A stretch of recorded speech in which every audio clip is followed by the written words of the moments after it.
a little interesting fact for you here with how commanders work in the command zone.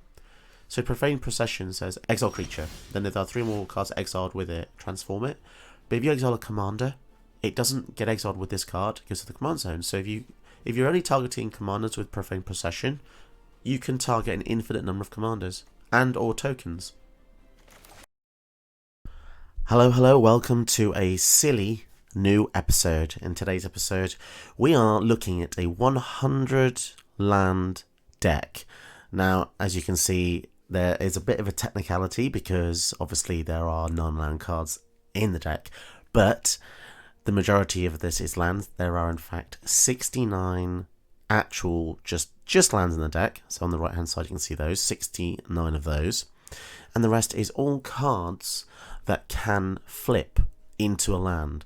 And trust me, even with just these added, it's still an incredibly hard challenge that I don't know if we're going to be able to get any wins whatsoever. But I thought it would be interesting to see as an experiment a few things. I'm seeking a few things here. Firstly, I want to see what the algorithm says about the deck, who I'm going to face.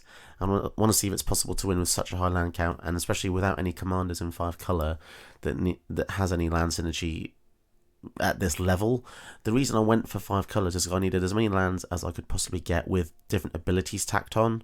So in order to actually win the game, because you don't really have any win cons, you need a lot of mana lands, and you've got Mobilised District, Mishra's Foundry, Crawling Barrens, and you've also got the monocolour ones, the Cave of the Frost Dragon, Hailstorm Giants, Hive of the High Torrent, Den of the Bugbear, and Lair of the Hydra. So you'll definitely need these, otherwise you're not going to have any chance to win.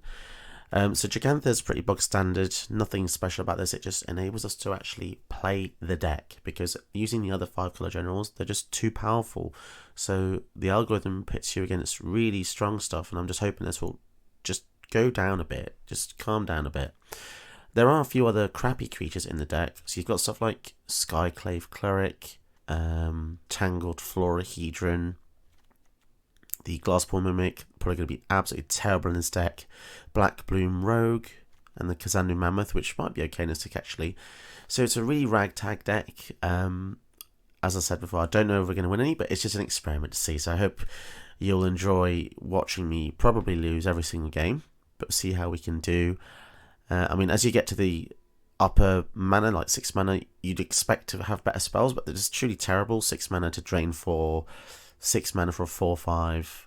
Miria's cool, could potentially win us the game, but it's triple white as well to cast. Restoration just draws us. This seeks a creature from the top 7, and they're not going to be very good creatures. On Inversion's good, just draws on permanents. We've got loads of lands. But yeah, the entire deck list below should reveal to you all the secrets and stuff. But yeah, basically, if you're going to make something silly like this, you need the man lands, and that's going to be a lot of wild cards, I'm afraid, if you do want to make this. But it's just a silly video. And as you can see, there's a lot of wild cards used here. So let's get into the gameplay. Okay, opponent goes first with Tezzeret, Master of the Bridge. We'll keep this hand. It's actually really difficult to play this deck because there's so many different things going on. So we've got a creature. We've got the Black Source for that. So let's probably start with the Black Source there. When you get these MDFCs, these modular dual face cards, you want to try and keep them in your hand as long as possible because that's the only action you're going to have. Okay. So we've got red for the Spikefield Hazard. Very good for the Hydra. And pass turn. But yeah, by no means is this competitive, just so you know. It's more of an experiment just to see how well we can do. Our stuff is probably not going to last very long, but there you go. Let's go for a creature. 2/3 with Menace. It gets +3/+0 if there's 8 cards in the opponent's graveyard.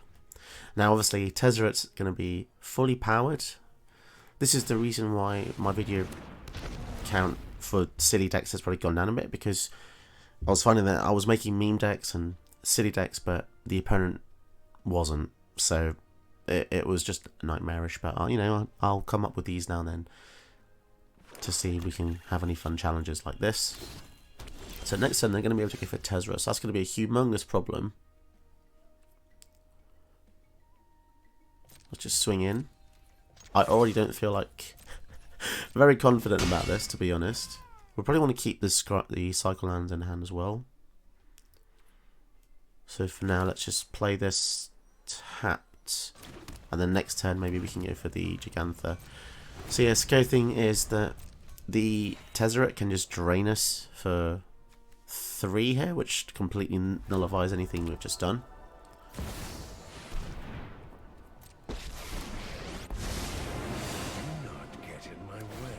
So this could be a very quick video of failures. Tell me below what your silliest deck idea was, and maybe, just maybe, I might make it myself and see if I can humiliate myself for you. Oh wow, we've actually got the kill spell. Oh, I'll destroy creature, not planeswalker though. Okay, that's annoying, isn't it? So let's go for Jegantha. Have they got the wash away here? If it's a wash away, we probably just quit. Okay, we'll have one more turn. So not only are they playing it full power, but they've got the wash away. Fair enough. And by the looks of it, don't think our hand's going to be able to manage against a Dimir control build with a resolve to Tezzeret. Let's just see what one more turn can give us. Jegantha, wonderful. So now we're not going to resolve any of these spells. And they've got the Ether Spell Bomb copied, so they can balance 2 creatures. And a new again. Right, let's call that one. We were definitely trounced there.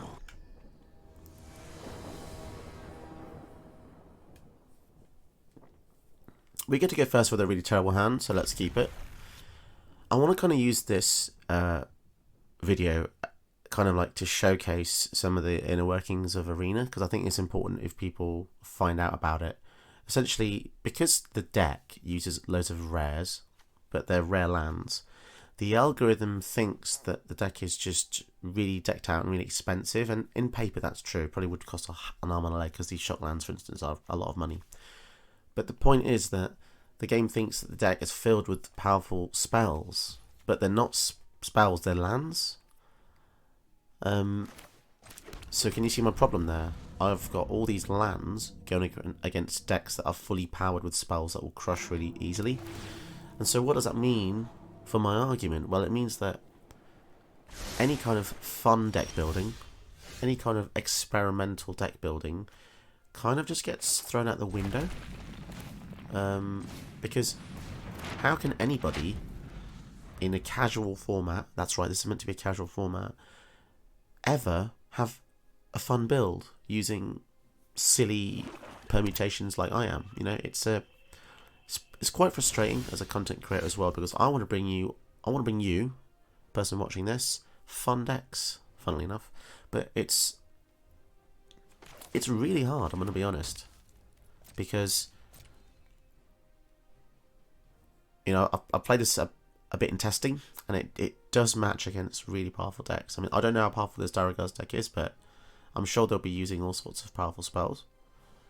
And I'm just a bit sad at the state of the game, especially when you also consider they keep printing overpowered cards like Rusko, which is terrorizing the format right now. And yeah, it's just the way it is, isn't it? It's just winning takes precedent over everything else. Powerful cards and winning, which is what humans seem to love over creativity. But I'll try and do these fun decks now and then, see if we can actually have a chance. But yeah, as I said before, this video won't be about winning, more about experimentation. So hopefully you enjoy some of this stuff. And I honestly don't know what to do. We don't have a white source for the Jegantha, so we couldn't have used that anyway. So I guess for now we can just try and pump up the Crawling Barons or something. This Fearsome Warp's going to be annoying because it makes all their dragons a bit cheaper. But yeah, ever since the beginning, when I first made this channel, it was never really my intention to have, you know, I'm not like a tier 1 player. I think I make good decks, and I'll talk through my plays, and you know, I think I'm a good player. But then when I try and make these other kind of decks, it's just very difficult, especially when you consider the top tier content creators that you all know who they are. They're nice guys, but they just make all the powerful decks all the time. So it's really tough, because when a top creator like CGB, LVD makes, let's just pump this up. When they make a powerful deck, that deck gets seen by loads of people. On average, probably about 40,000 views per tier 1 deck. So, I mean, it shouldn't be, but that is slightly problematic for the game, because we can play this Valakut Awakening. We can put some we'll put some of these cards away. 1, 2, 3, 4. And then we'll draw 4. But yeah, as you can see, every deck will be, fully powered, and it's tough to just try something new, let's say. Because when a powerful deck exists, everyone wants the deck list. Most people download it. Which is weird, actually, because I hear a lot of complaints that Arena is expensive, and Arena's, it's paid to win and all that stuff, which is, it's 100% true. But at the same time, there's an awful lot of people who don't see that as a problem. There's an awful lot of people who seem to be able to afford all these mythics and rares. I mean, myself, I have them all. A lot of these lands, for instance, that are staples. But I've said it before, I'm a free-to-play player myself, so I don't drop money on these. But at the same time as that, I don't necessarily need to use them. But I can completely understand if, some people have a limited amount of time, so they want to use the strongest decks to win the most and the fastest. So there's that as well. I'm just rambling now, by the way. I've conceded this game essentially in my head already, because as you can see, we're just durdling. But that's what I mean. There's no casual durdling about the format, despite it being a casual format. That's the thing that I don't understand. Because imagine you went to F&M, you sat down and played, like, I want to try this weird experimental deck, and you could just play with your friends, couldn't you? If you got them. I could invite. I mean, I've got some friends I could play, but I just think it's not always easy, because time zone differences and stuff, and my patterns of play are a lot later than other people. I stay up way too late for my British friends, and American friends are probably at work right now. So, I mean, it's pretty impressive to see their deck unfold, to be perfectly honest. I mean, I've pretty much blinked, and in one turn they've got a 10/10 Flying Trample, 6/6 Haste, which can get bigger, and all this other stuff. So, man, I really wish I had settled the wreckage here. Okay, let's go for the Ceylon Division. Let's see if we can get anything to get out of this. Something like... so not a single spell was revealed. Let's reduce some of the damage. We're just clutching at straws, to be honest. This is the Josh contemplative video that I haven't done in a while. Hidden under the guise of a deck tech that doesn't work. Let's scroll on, see what was on top. Vicious Foundry, okay. Ooh, we'll go for the Jegantha. It's not going to make a difference because they've all got flying. Cool. We'll give them the satisfaction of the victory here. But John Dragons, at least it's different. I mean, this deck in particular, I haven't seen very often. I've probably seen this deck twice ever since it came out. And I have actually made a deck tech for this, but there you go, guys. It's a sad state of the game. They need to fix it. I've heard a lot of people are sick of Standard, jumping ship to Historic Brawl, but then the people in Historic Brawl are then all using Rusko. So you tell me what's going on there. You're jumping ship because Standard is monotonous, but then you go into Historic Brawl and everyone's using Rusko. This is the thing, there must be an exactly even number of people moaning about Rusko and then wanting to play it, which is interesting, isn't it? Because you think human nature is to get bored, right? But guess we can take down something on the way out here. But yeah, it's a bit of a paradox, really. The format is occupied with casual people, but competitive people. But in order to keep up with the competitive people, you have to make it competitive. So it's a vicious cycle, isn't it, really?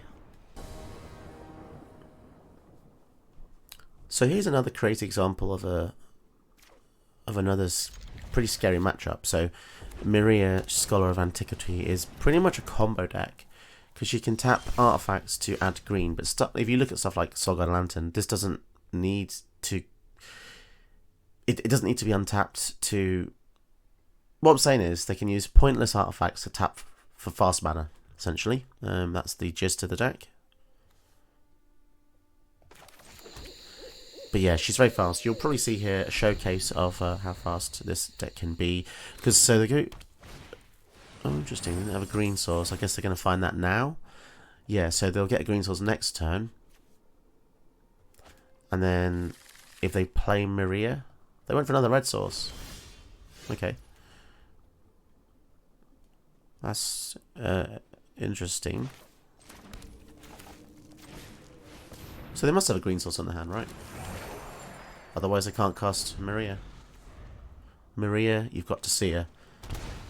And like she has another ability which says tap 2 untapped non-token artifacts to exile the top card of your library. So then she can dig as well. This is one of those scary cards that has ramp and card advantage. Does that remind you of any other cards in particular? And this is why it's a dangerous thing that Wizards keeps doing over and over again, which is silly, to be honest. It's sad that they keep doing this. And as you can see, they've, you know, basically empty the whole hand. And then, unless we kill it, 5.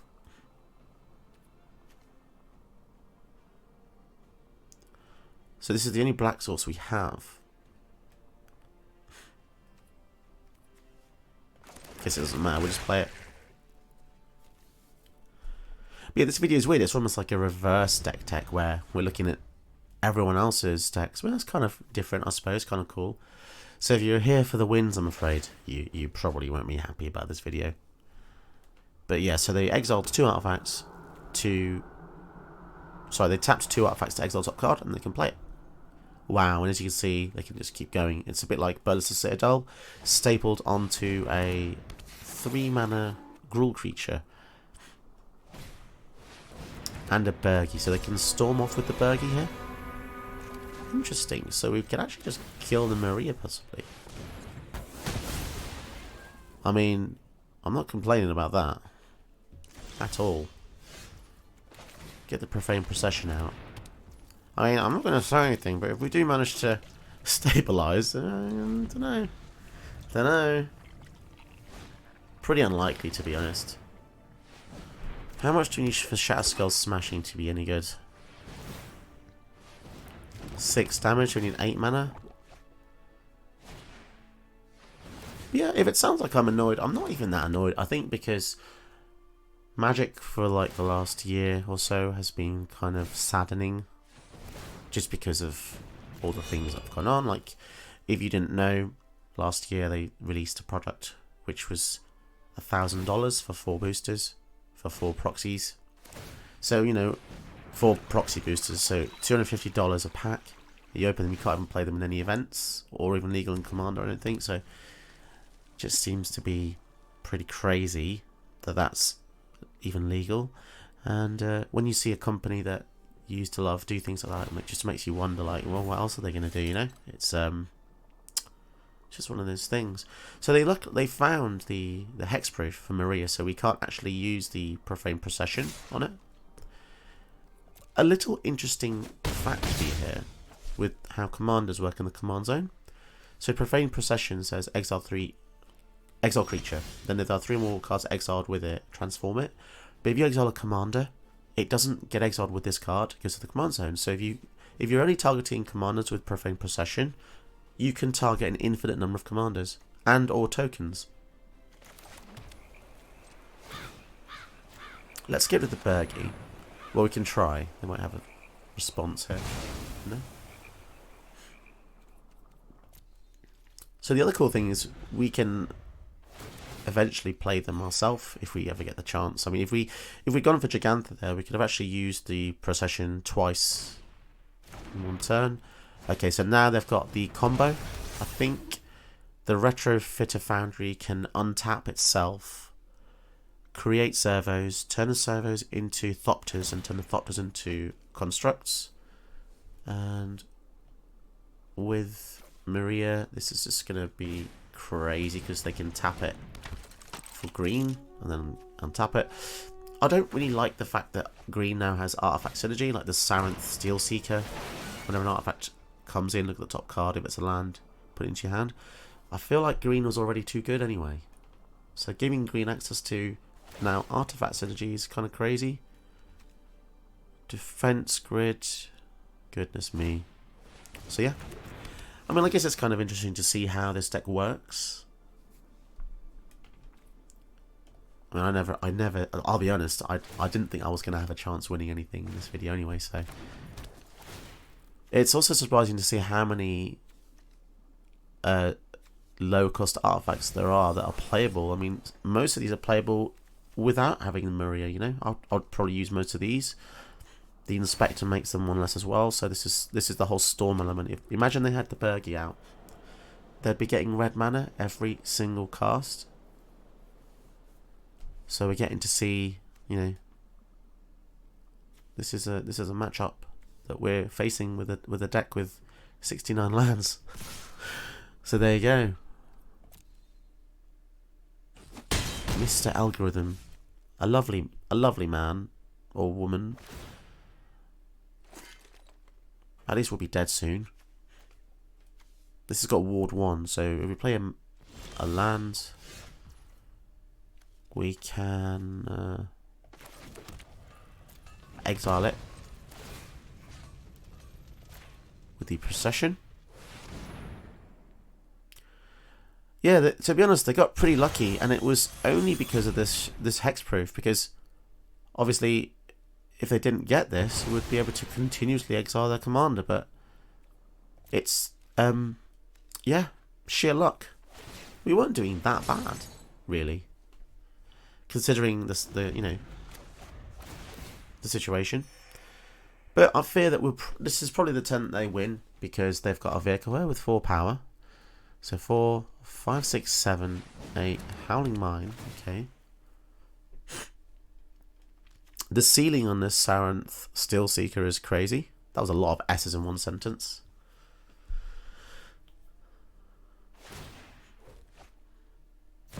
Another 0 mana artifact. So this taps anyway by itself for colour because I've got a legend. Not gonna lie, this is very dirtly.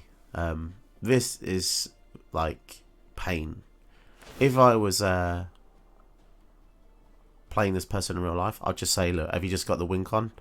And I'll just say, look, just tell me what your win con is, and I'll just I'll concede. But I'm just curious, because I'm pretty sure the answer is Paradox Engine.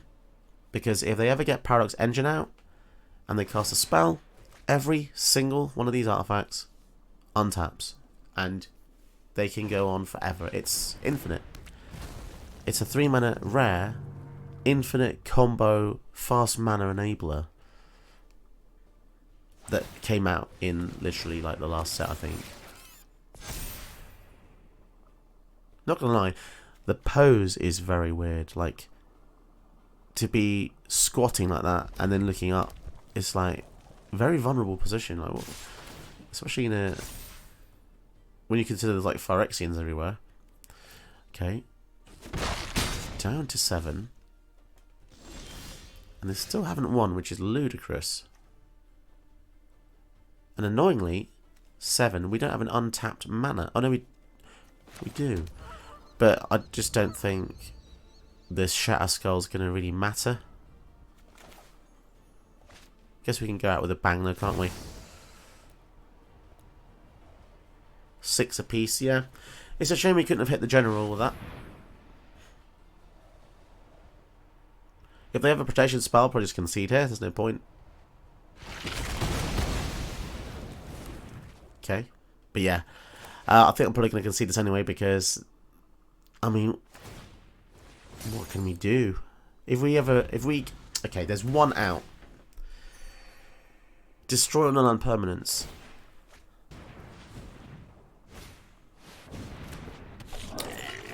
Scrapper, what does this do? Whenever a non-token artifact enters, exile a random card less from your library. You make. Oh my god, that's powerful. Non-token enters, exile a random non-land card, artifact card with less mana from your library, and you may cast it. That's broken. This is insanely broken card. What the hell? And how have they not won yet? And I'll say it again, if it wasn't for this hexproof, would be fine. Because what else are they killing us with? It literally is a storm deck. There is a crazy amount of 0 mana artifacts in this format. And it is quite impressive to see that there's like 20 of them out. Okay, now that's a win con. So this gets it's a living weapon. A equipped creature gets +1/+1 for each artifact of the enchantment. So it's all the glitters on an artifact, and it has no lifelink. But yeah, if they move this over, then they just win the game. They didn't need the boots. I don't have any mana open, and if I had Pact of Negation open, I would have used it there. There's no 0 mana kill spells in the format yet. I'm sure they will introduce something like Slaughter Pact, Force of Vigor.